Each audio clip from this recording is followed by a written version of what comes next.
So, hello and welcome to this week's episode of the Turn 5 podcast.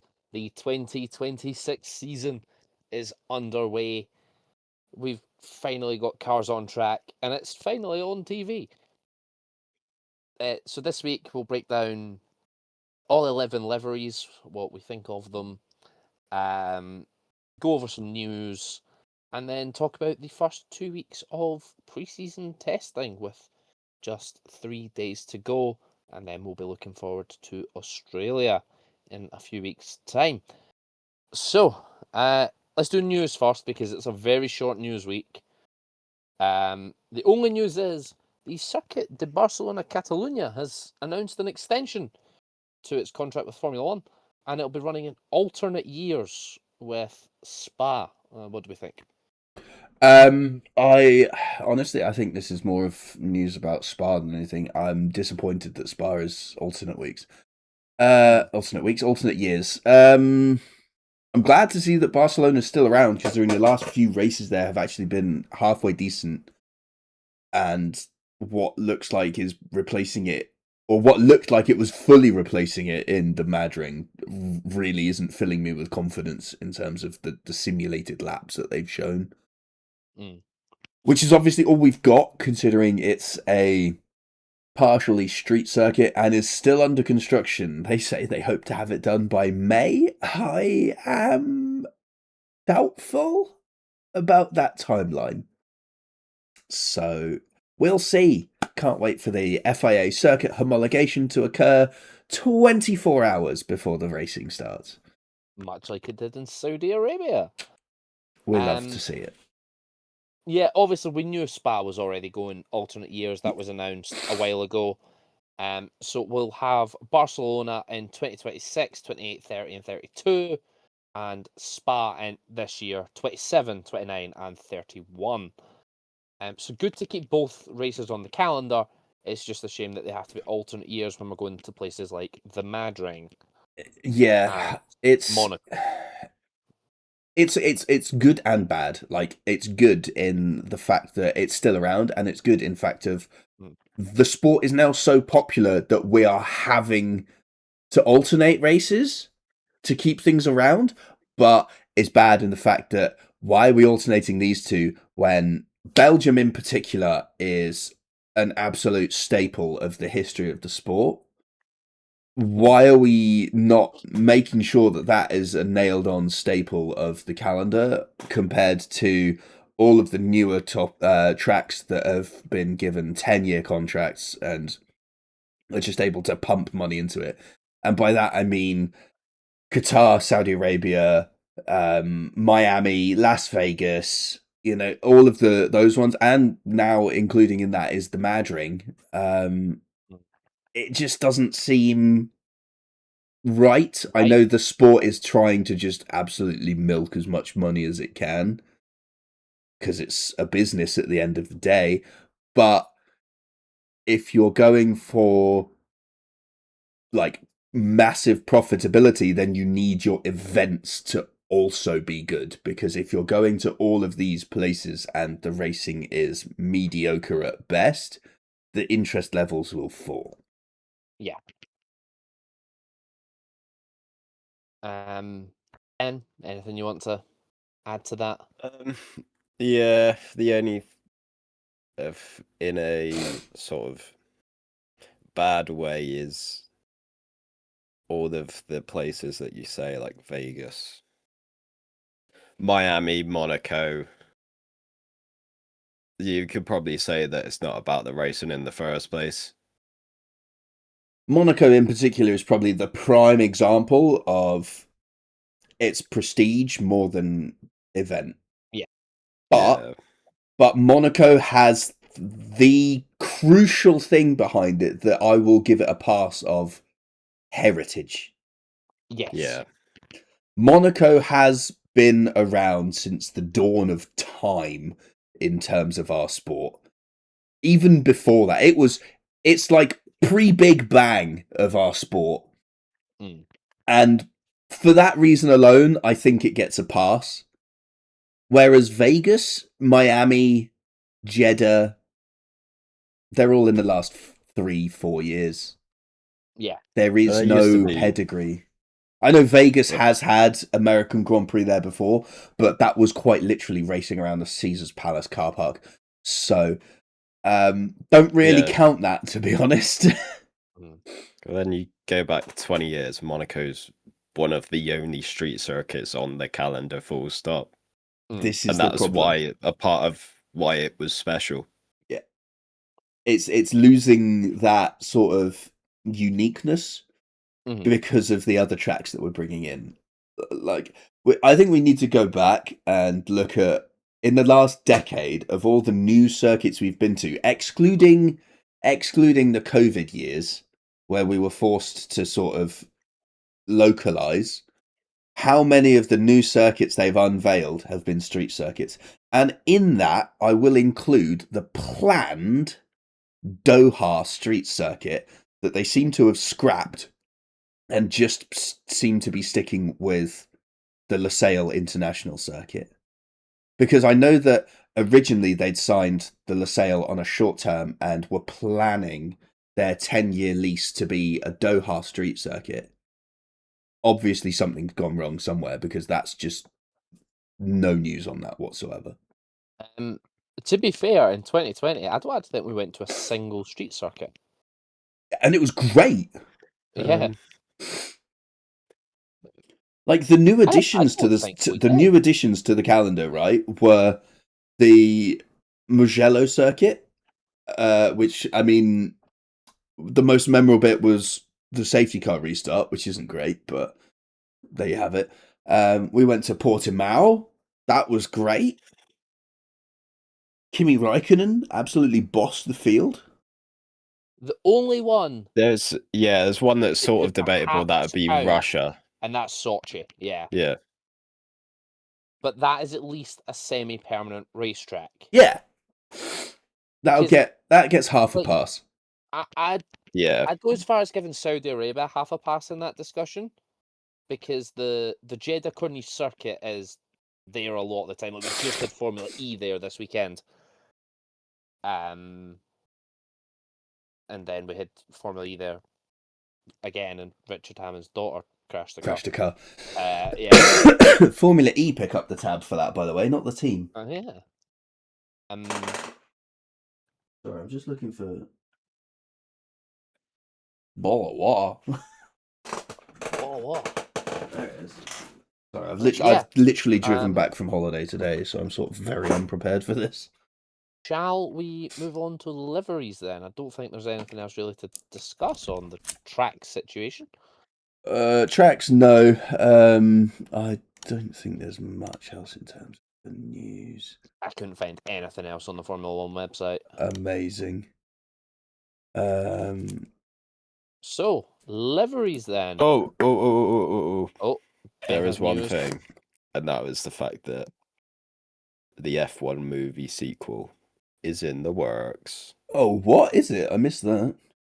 Actually, slightly bigger news than the F1 movie sequel being in the works.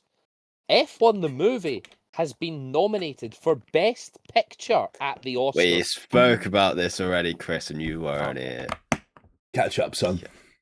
Anyway, absolute cinema. I hope It's been nominated for more than just Best Picture. It's been nominated for but Best Picture's the top one. dog. Yeah, it's not going to win. It's going to be my Supreme. It's not, but absolute it's not going to cinema. be my Supreme. Two hilarious pieces of news. I say hilarious in various ways. One, Jack Doohan has escaped Alpine hell. He is now the Haas reserve driver. Good for him. He's got out of a shit show. Two, hilarious. No longer owns him. Yes.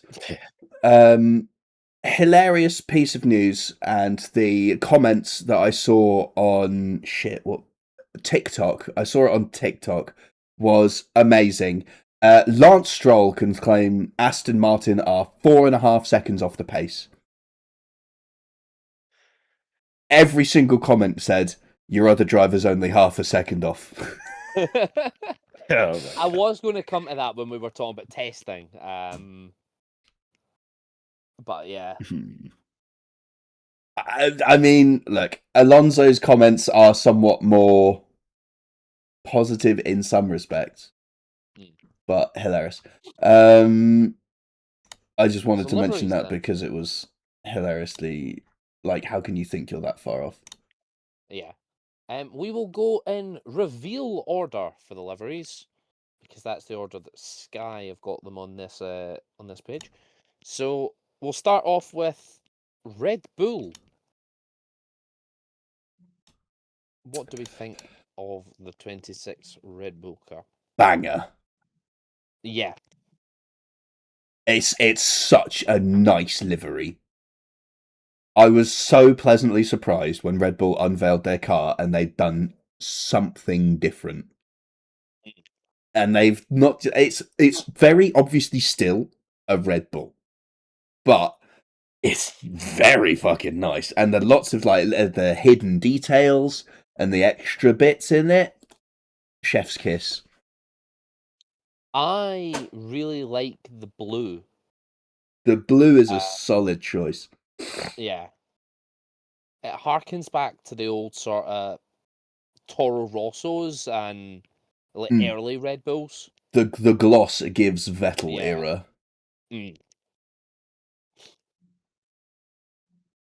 But yeah, I think it's safe to say Red Bull cooked. Yeah.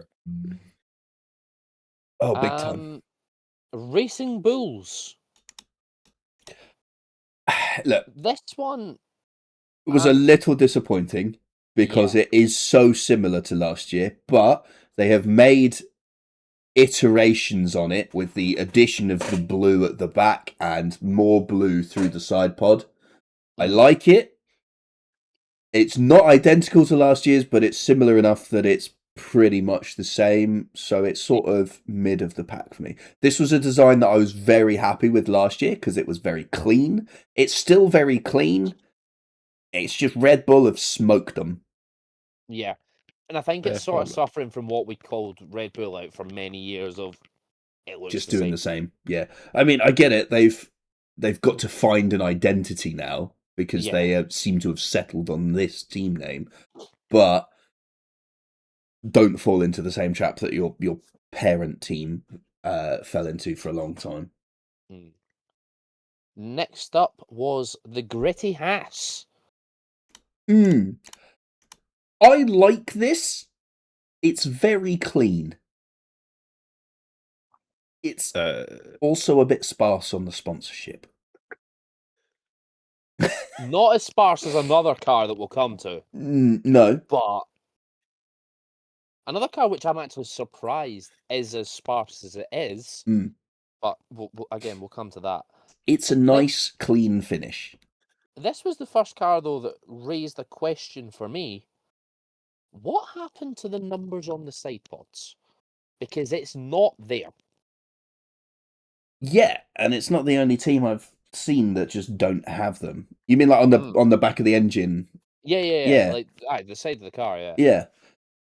Interesting, isn't it? They seem to have almost done away with them. I thought they were like regulationally mandated.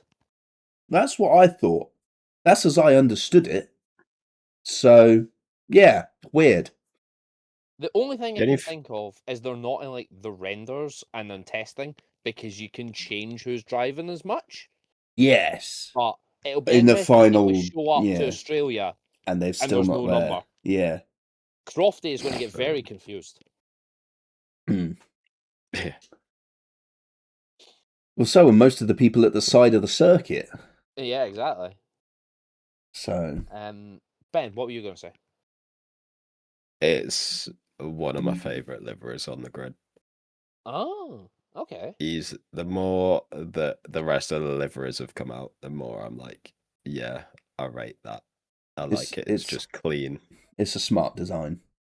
It's plain, but it's a good kind of plain. Yeah. Yeah. It's not trying too hard. This is almost, in a way, the perfect example of what the livery designer on the F1 games should be. Yeah. Yes. Yeah. Because it's not overly complicated, but it's just done right. I love the streak of red that starts on the nose and just goes right up the middle of the car. Yeah. Yeah, it's not like you can see the Toyota branding, but it's not too much as well. Mm. It's just, yeah, it's nice. It's not the AMG fest that was what, the 2020 Mercedes? Yeah. What, where it was literally MG, MG, MG, MG, MG, Yeah, MG. yeah. Yeah, that was a bit much. I think they learnt their lesson from that one. After Haas came the car I was sort of alluding to earlier, Audi. I got beef with this. The renders they released for the promo footage show the side of the car looking as almost orange when it's red. So, fix your lighting for your promo footage. And B, the second bit of beef I have with this is with the Lego company. Because I don't know if you've just seen this, Chris. Have you seen the Lego Audi that they've released? I don't think so, no. Okay, well, they've announced the day after the Audi was shown to the world, they announced the Lego version to join the Speed Champions collection that you can get of all the other teams' cars. But this one's the 2026 car, so, it's going to be 2 years more recent than that. The Audi logo on the nose cone is rotated through 90 degrees.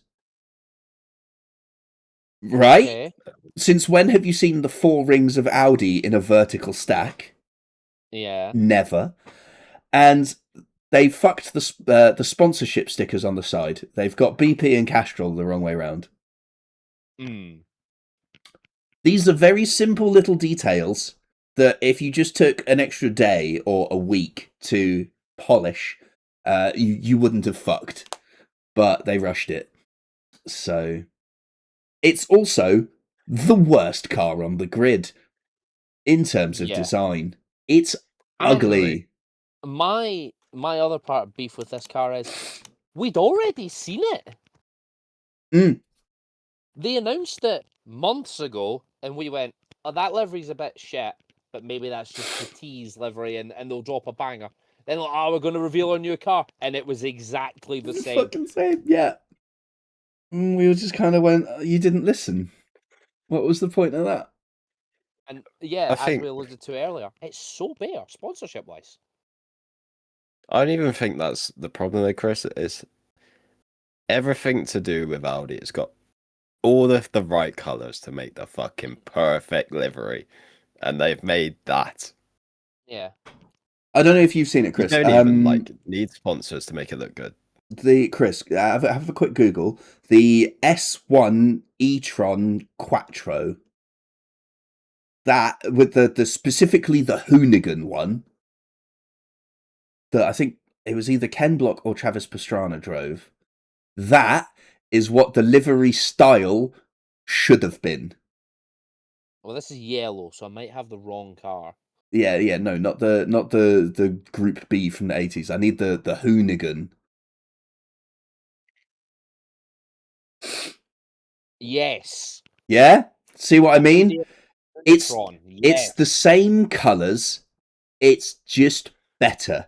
And imagine that wheel detailing on these wheel covers. Yeah. It would cook. It would have been the best livery on the grid. But yeah, it's got very little sponsors, which shocks me as a works team. Yeah. So much so that they've just put more Audi logos on it. The colour scheme is horrendous, and it's just bad.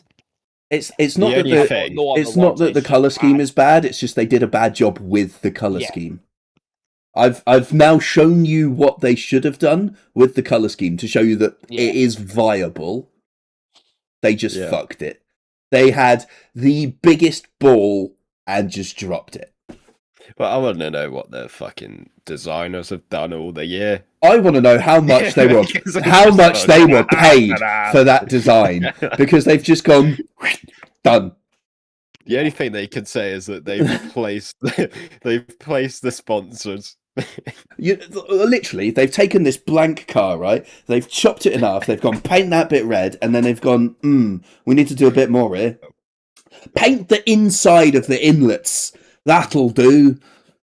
And that's it. See, we said the Haas is what the F1 livery creator should be. The Audi is what it is. is. Yeah. Yeah. It really is. And it's so shit. It's so shit. And after Actually, that, to be fair, it's what it. This is one version of what it is. There's another team on the grid that I think is also another version of what the F1 livery creator currently is. We'll come to that. yeah. Then normal service sort of resumed when the W17 was announced by Mercedes. I'm going to call it the Adidas car. Yeah, that's exactly what I said. The stripes on the side pod look very Adidas. I saw. Look, it's not a bad design. I don't mind it, but I saw online somebody did a render of this car where they'd inverted the black and the grey, and it looks significantly cooler.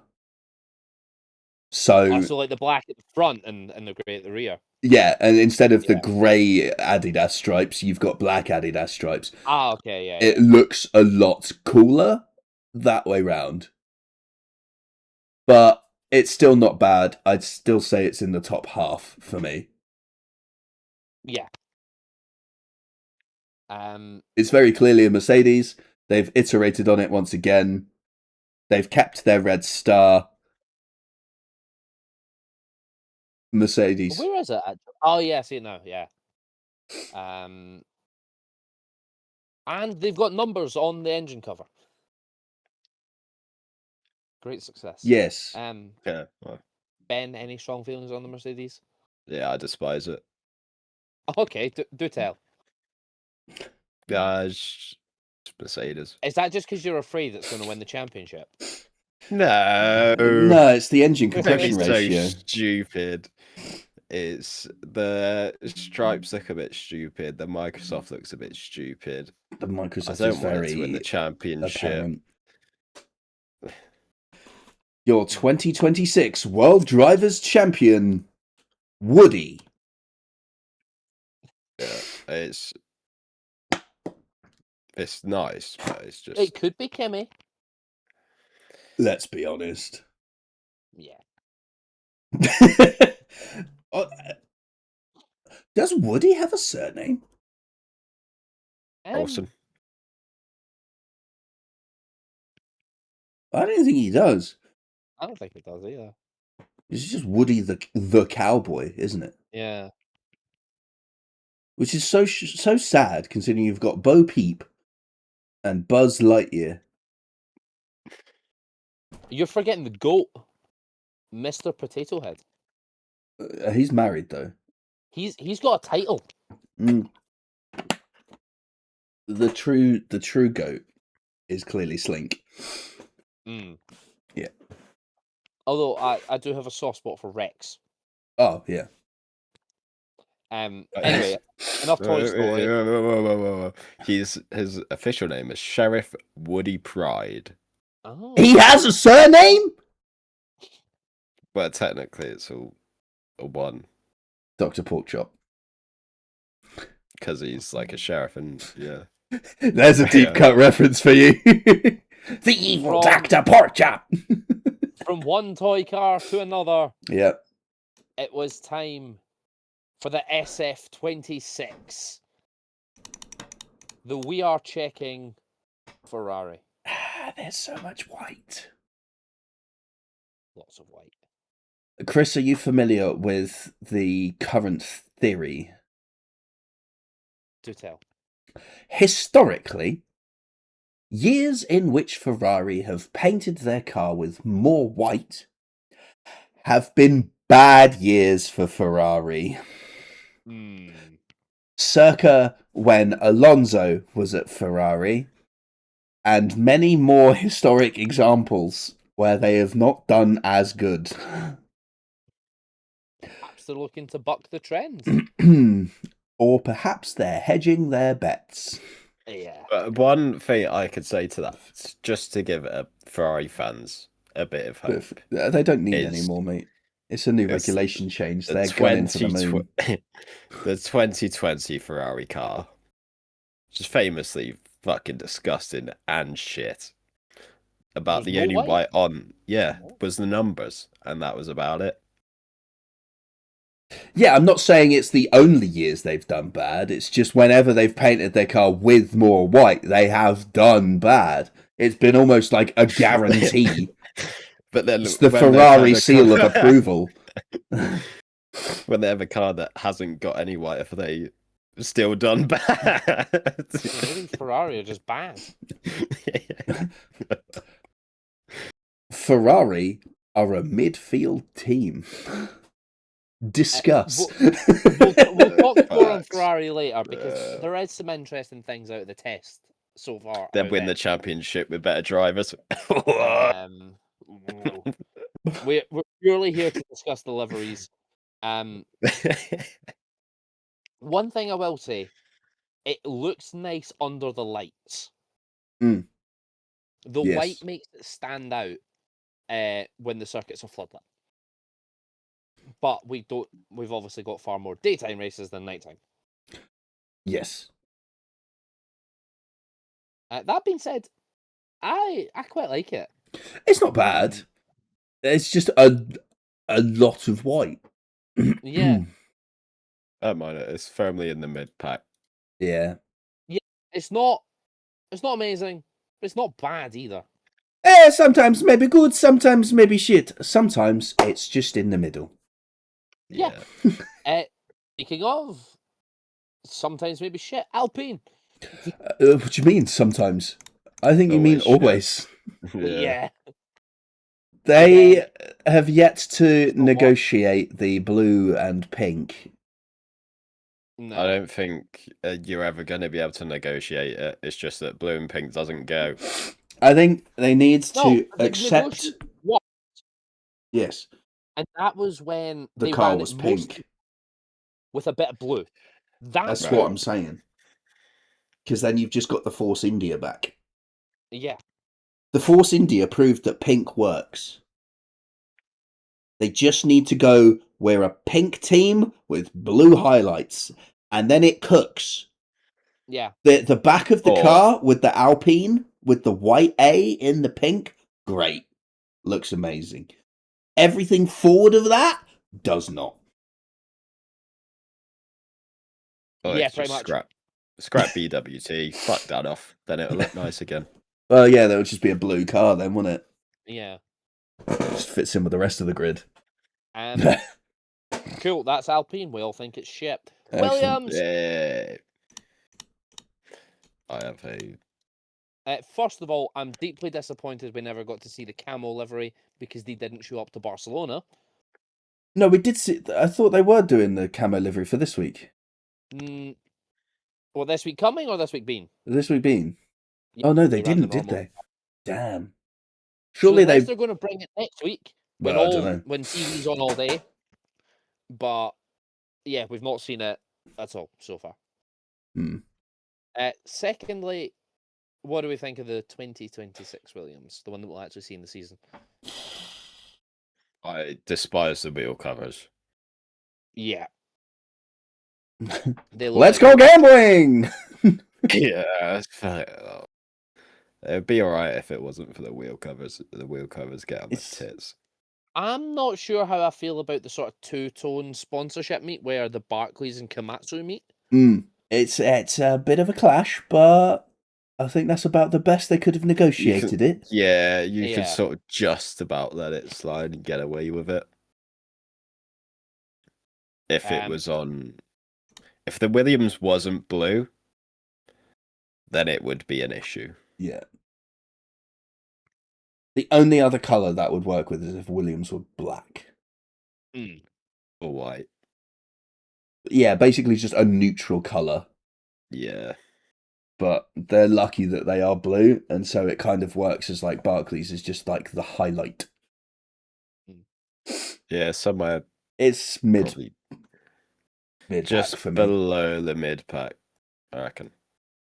Next up, revealed during the Super Bowl. Welcome to Formula One. Cadillac. This is what I meant when I said one of the other teams was what the F1 car designer is also currently, because they have the odd wacky one, and this is it. An asymmetrical car design.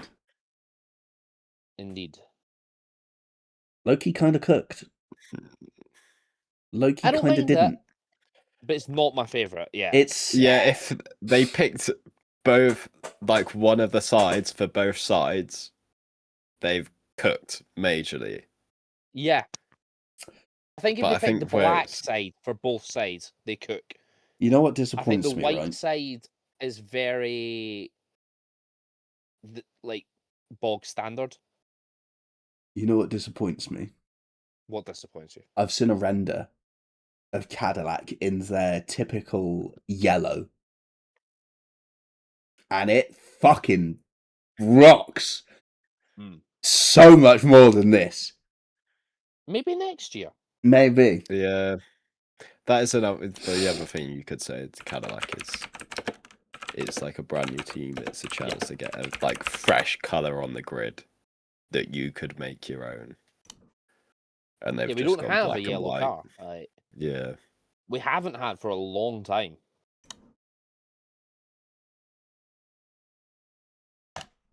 Yeah, hang on. I'll show you this image. Yeah, this is where it's at. Hang on.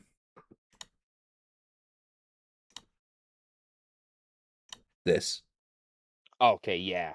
Yeah. That's gorgeous. This is just what it should be. Yeah. Right? That is Cadillac, undoubtedly, but it's just amazing.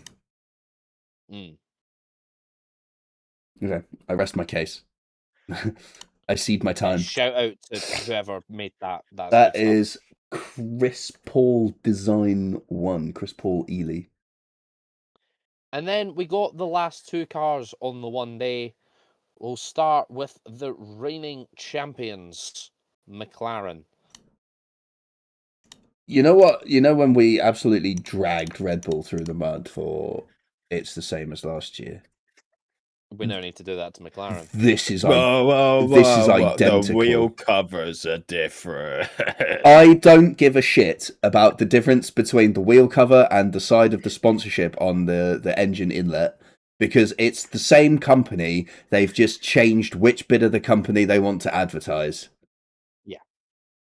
It's the same. Line those two cars up side by side without the... Put both paint jobs on the same car. It's the fucking same. Get some originality. Change something, for fuck's sake. Make it crow. They better cook with their special liveries this year, because this is mid. This cannot be more than mid, for the same reason that Red Bull was not more than mid in previous seasons. Bring back the triple crown car. I might like McLaren as a team, but that does not mean I will be biased in my review of their livery for the sake of it's the same as last year. What the fuck? What a letdown. All this hype, like, oh, we're going to release our Challenger on the 9th of February. It's the same as last year. We could have saved you all the hassle. Just look at last year's. Oh, we've released a testing livery. Oh, whoopee-doo. It's just the same as last year. You could have just released that and nobody would have batted an eyelid. There was no need for the fanfare. The only thing that has changed is its Gemini on the side. And they've changed the chrome wheel covers to be the Gemini, which just means it's more blue than it is the other colours. Speaking of the same as last year, the last car to be unveiled, Aston Martin. Yeah. Yeah. It's because they spent all of their money... Fucking howlers, didn't we? We did. They spent all their money on Adrian Newey's absolute crack cocaine habit to design this wild beast. Yeah, it's the same as last year. Can't really rate it anything more than mid for the exact same reason of the ones that I've just listed. Stop, right. Can you stop fucking making like the side pod carbon black? Because it looks shit. Yeah. Yeah. Because the side of the car just disappears. Like, if you want to make the engine cover carbon, fair enough. Just make the side pod painted.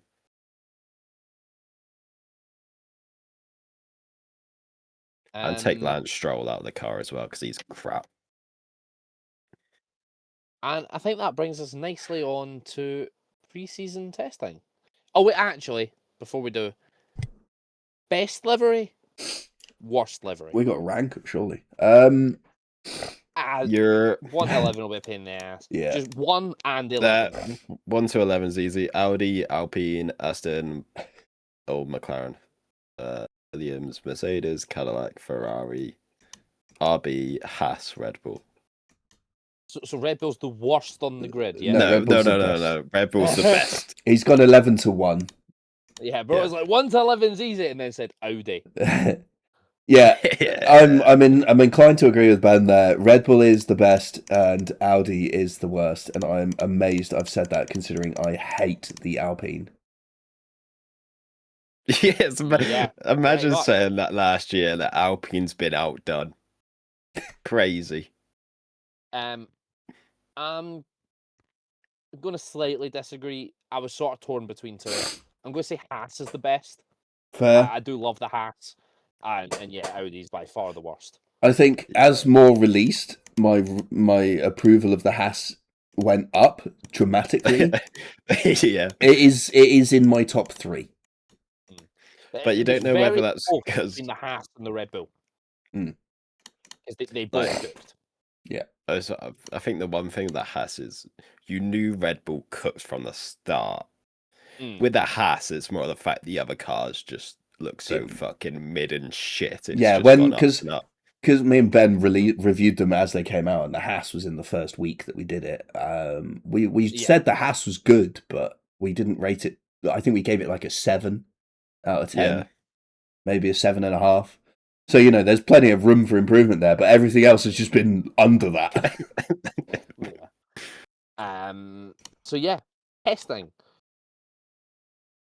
There's been sort of 3 teams have perked up ears around the paddock over the test. First of all is Mercedes, which we knew before we got to the test. The second one is Ferrari. And the third one is Red Bull. I will add an optional 4th one there, purely for side pod of Audi. Have you seen those side pod? What the fuck? Where's the air getting in? Yeah. But yeah. So starting off with, who did I say first? Mercedes. Mercedes, yeah. There's a strong suspicion there's sandbagging going on from the Brackley team. But they've not done that before. Yeah, exactly. The world champions of sandbagging. They do keep pointing the finger to Red Bull, saying they're very good. Don't look at us. They're good. World champions of sandbagging. Yeah. We won't really know the true performance of the Mercedes until Melbourne. But on day 3 of the second test, we did have quali sims, and Mercedes went 1-2.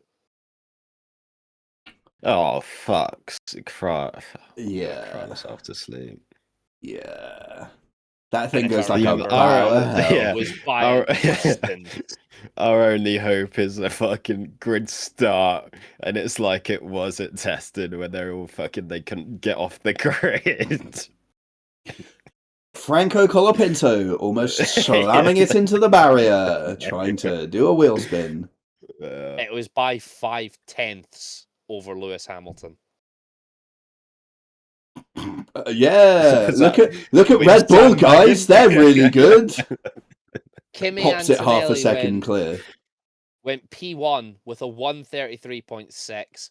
George Russell was 2.5 tenths behind him, and then Lewis Hamilton was 5.5 tenths behind Kimi.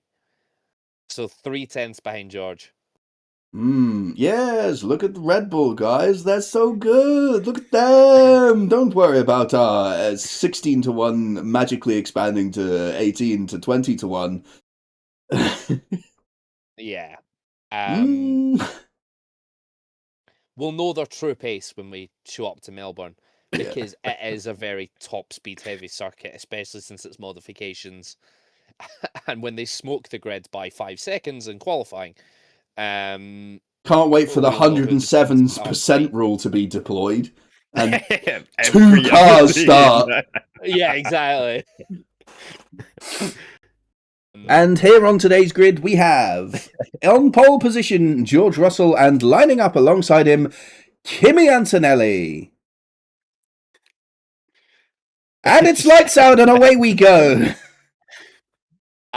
Yeah. Well, it might just be lights out. It's lights out. Oh. And slowly we go. And George Russell pulls 1 car length ahead in the first 3,000 meters. They're still only going 5. Is Ferrari. They are looking the best team off the lights. Doesn't mean anything if the car behind you is 97 seconds a lap faster on race sims. Yeah. So they are also looking quite strong on pace. They have topped the test, I think, 4 times? Yeah, race sim, they are up there on pace. Which is promising, but also... Yeah, but does that include strategy and pit stops? Yeah, exactly. No pit stops were included because it's testing. Okay. And strategy, you don't have to make strategy calls in testing. So, yeah, Ferrari look great until you actually have to do something.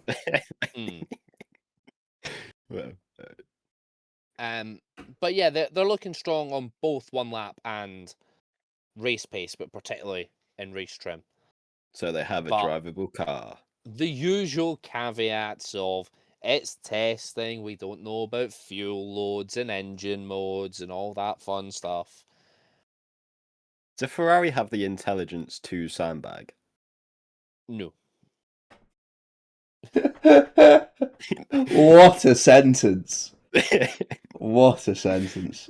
Honestly, I don't think so. But on that as well, as I say, they are looking the best off the line, because the Ferrari power unit has got a smaller turbo than the rest of the cars on the grid. So they can spin it up quicker. Less turbo lag. Yeah. I give it like 6 months, and then all of the other teams develop some sort of anti-lag tech that they can use off the line. There's apparently been a request to the FIA to review the start procedure for this season. And apparently 1 team objected. Ferrari. Yeah. We can do it. Get fucked. Pretty much. Right. Yeah, I rate it. Was so fair, funny. I respect Sam Collins was explaining that on the tech show. Then Lewis Hamilton pulled up beside him and must have revved the car for solid like 20 seconds before pulling away. Here's how you do it. You just sort of seen Sam Collins sitting there like, he's just disproved everything I just said about them being good off the line. Also, one of you mentioned the practice start we did have on day 2. There is an important caveat to that. Oscar Piastri went on to explain that not everyone was reacting to the lights. They'd all been told to wait until the car in front was away. Yeah, but and then Colapinto almost dropped it just trying to warm his tires. Yeah, but that may just be Colapinto being Colapinto. Yeah. I think it was. That's what I'm trying to say. I see that in the formation lap. So, yeah, the reason that it was lights out and away like 2 people go was because they'd been told, don't react to the lights. Yeah. So we didn't have what we had in, I think it was 2022 or 23 preseason testing. Someone we had basically a race Yeah. That was And no one class. crashed, thankfully, but yeah, they just started racing one another at turn 1, and the FI were like, no, please. It was great. How That was the dare best you. bit of testing. Like, holy shit, we've got a race. Esteban Ocon's in the lead. Don't get used to it. And then, yeah, Red Bull have been turning heads because they apparently have the best battery on the grid and can maintain their top speed for the highest amount of time. Does it recharge quickly though? I think that's gonna be the key component. Doesn't matter how quickly you can deploy it and how long you can deploy it for. It matters how quickly you can recharge it because you're going to be using it a lot. Mm. The recharge is the crucial one because yes, sure, the Red Bull battery, if at full charge, can deploy it for the longest, but if it recharges at a third of the rate of a battery that can deploy it for half as long, 3/4 of the time that the Red Bull can, they're going to be able to use it more frequently. So, Yeah. yes, Red Bull have designed a good battery, they can deploy it for a certain length of time. But the recharge is going to be the key differentiator here. So, what we're saying is if your recharge during the season breaks, you're fucked. fucked. Given that we're at a state of Formula One where you're about 50% of your engine power comes from the electrical components, if you have an electrical issue with your car mid-race, you should Park it just up, go yeah. home. Go home. No. And now for the team that's been getting talked about in a very negative light. Aston Martin. Not ideal. Horrendous reliability. Yeah. I think Honda's actually back, Williams baby.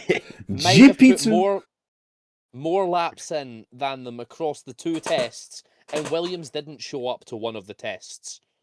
So basically, we now understand that Alonso and Button in the same Honda team are the jinx. Mm.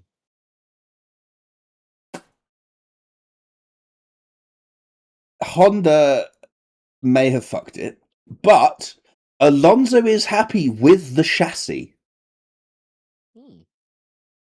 What I found really funny was Alonso basically like bitch slapping Lando Norris a little, where Norris was like, it's like a F2 car to drive. It's so difficult, very hard. And Alonso was like, yeah, but they lost 100 points of downforce. We only lost 10.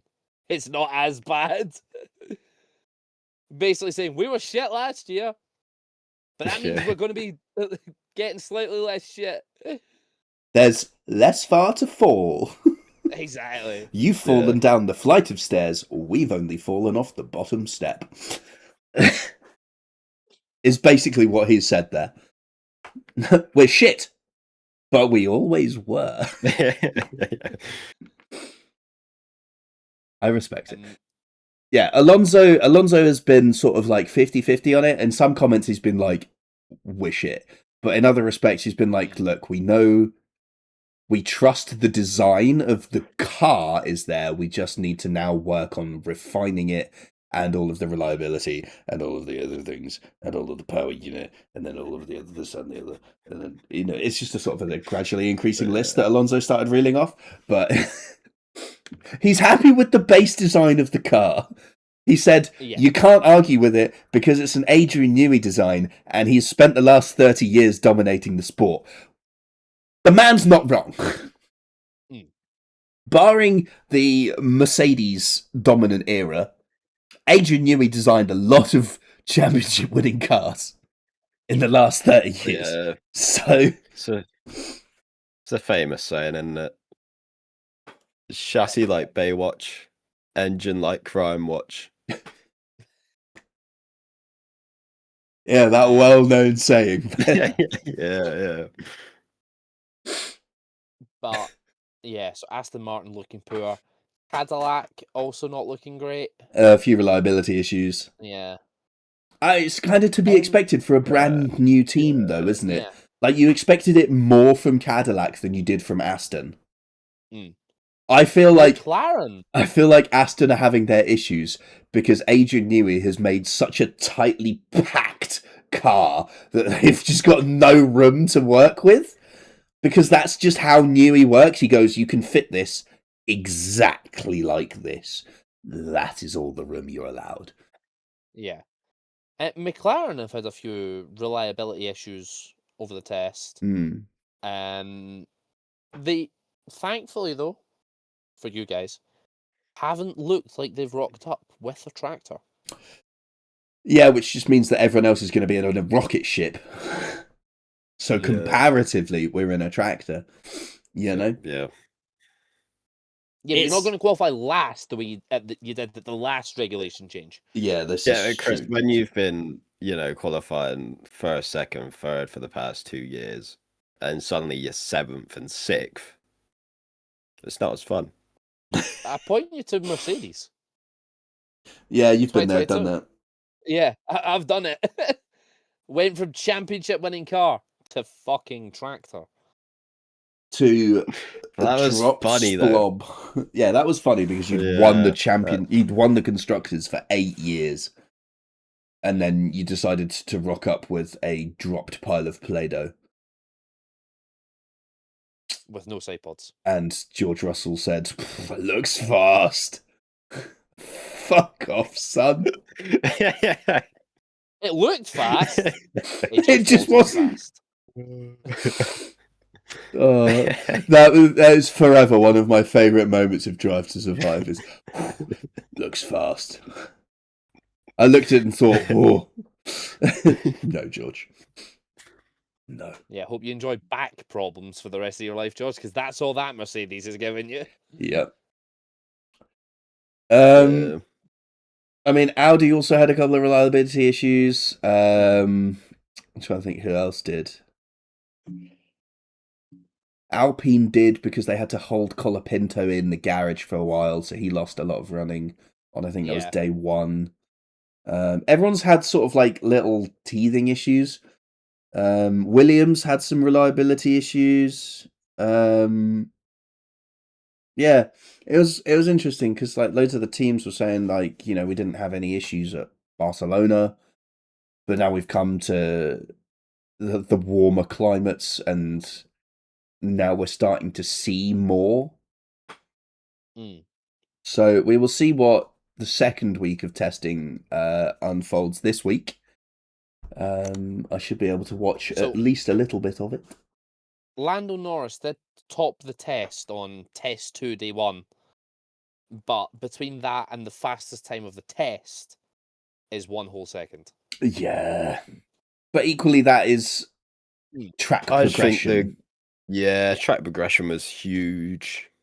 Because you think, when was the last time things ran on that circuit? There's a lot of sand on that circuit in between. Yeah, that's it. Mercedes went round first, hoovered up all the sand. And then they finally found all of the sand in the back of the car just before quali-sims and took it out. And went, oh, that shouldn't be there. How did that get in there? Well, they've only found some of the sand, I think. Yeah, the rest of it's in the engine. Well, they purposely left some of it in. Some news from today. Former Formula 2 driver Ralph Boschung has joined Audi as a development driver. Interesting. That was not on my bingo card for the year. And Formula 2 pre-season testing starts tomorrow. Nice. At Barcelona. Sadly, it is not televised. But you can track the live timing. Yeah, you can track the live timing on Formula 2's website. Which is good. We like that. There was... And Formula 3's pre-season test has been. Oh, brilliant. Theirs were also in Barcelona, I think, last week, perhaps. But yeah, that is about I mean, it, I there's think, for this episode. F1 Academy news. Go for it. So, Christ, I'm trying. Ben, what date was our last episode? 2 weeks ago. Shit. Okay. Second. Again. Okay, so I've got up to the 4th. Manually. Formula 3 had 3 days between February 10th and 12th. Okay. Oh, there we go. Page 7. I think in that case, Fred Vesti has been confirmed as Mercedes' third driver. That was, I think, the last piece of news we covered. Then we have Jack Doohan. Formula 1 have updated. Formula 1 Academy have updated their website. So, in chronological order, on February 4th, we have American Express have confirmed that their F1 Academy car will be driven by Ava Dobson for this year. She was a wildcard entry for the Miami event. Then on a couple of days later, Audi have retained Emma Felbermeyer because she drove the Sauber last year. So she's in her second season in the same car. It's just gonna have a different paint job. Mercedes have selected their new driver. They've gone for Peyton Westcott. Was she? Oh, she was selected for the inaugural cohort of F1 Academy Discover Your Drive Carters in the Champions of the Future Academy program. So she's come through the ranks quite quickly in terms of that side of things. And the last piece of news I have is the wild card for the F1 Academy season opener in China.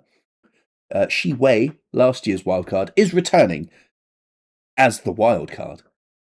So let's hope she has a bit more luck this year. And Dorian Pan has been confirmed as taking part in European Le Mans. Yes. Without Anthony Davidson stealing her thunder as development driver. I don't know if she's taken up her European Formula 3 seat or not, but definitely taking part in the Le Mans series. And we'll actually race at Silverstone later this year. Excellent.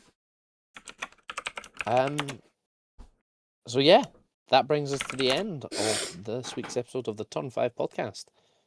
Join us next week for the final bit of pre-season testing reviews. As a reminder, all 24 hours of this week's pre-season test will be live and available to broadcast wherever you get your Formula 1, depending on what part of the world you are from. For UK viewers, Sky Sports F1.